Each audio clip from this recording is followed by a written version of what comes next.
Hey, what's up, folks? Welcome back to the channel. So I couldn't pass up on the opportunity today to discuss one of my favorite companies, the very garbage, or maybe now very great food company. So today, as some of you may have seen, it went up over 100% today, the price of the stock to 118.20% gain in trading today. And it's up another 5.08% in after hours trading, as you can see here on the screen. So, but this isn't anything to get hugely excited about because I mean, this is still a 29.5 cent stock.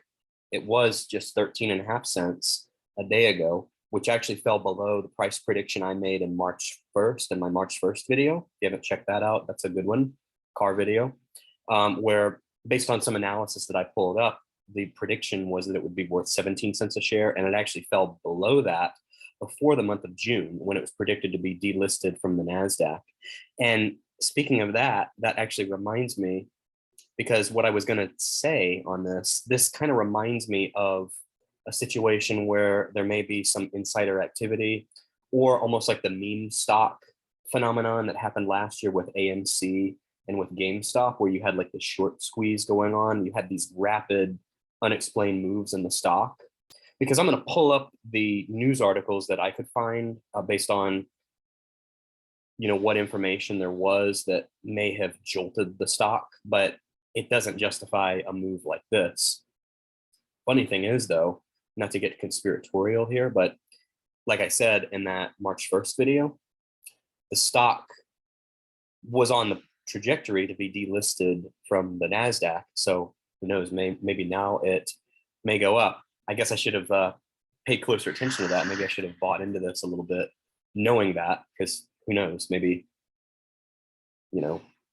investors in this company that have obviously more power than I do may want this to not be delisted because that wouldn't be too advantageous for this company. But anyway, let's just look real quick at how this has been doing. So in the last few months here, since I made my last video on it, and the little short video I did where I said it was great, that was an April Fool's joke. So if anybody misunderstood that, that was just an April Fool's joke. But this video is serious, and by the end of this video, I'll let you know my opinion, if it's changed or not. Based on what I'm saying now, the indication you probably think is that I have not changed my opinion, but wait and see. So if we go back to November, it was over $1.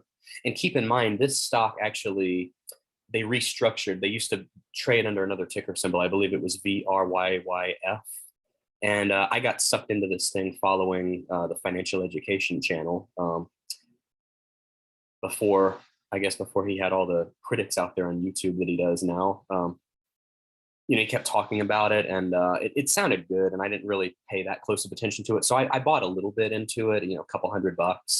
I thought, give it a shot, and I've been very disappointed. That's why I've made 2 videos bashing it.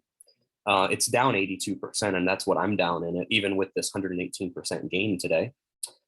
So, and you could almost draw a straight line if you look at this chart here. It's like straight down if you were drawing like a best fit line. So, and you can see the little move up there. It had a similar move actually back in March 8th. It jolted up to 68, so 10 cents. But you can see a couple of these moves on the chart here. See, here's the one today. It went as high as 40 cents in intraday trading. And the only real news that came out that may have contributed to a jolt in the stock price was that they're launching new plant-based ribs and steak across North American retailers, and retail expansion with new distribution across Canada with Loblaw Companies Limited.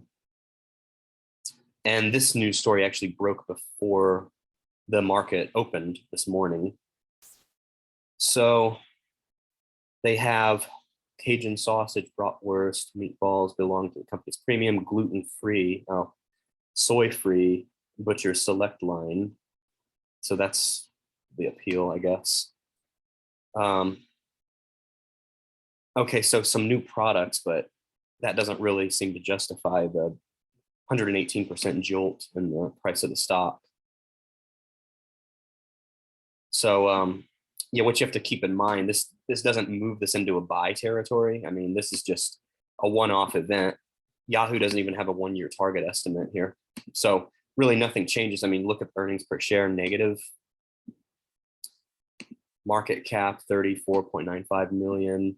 And I think they're losing more money than their market cap actually is. If we go into the stats section here, let's see. Oh, that must have been outdated. Huh. Well, you can see the market cap's literally, it's 10xing in the opposite direction based on a year from a year ago, like 381 million. The main page of Yahoo says 34 million. This says current 18.85 million. Price to sales dropping significantly. Like all the indicators are moving in the wrong direction.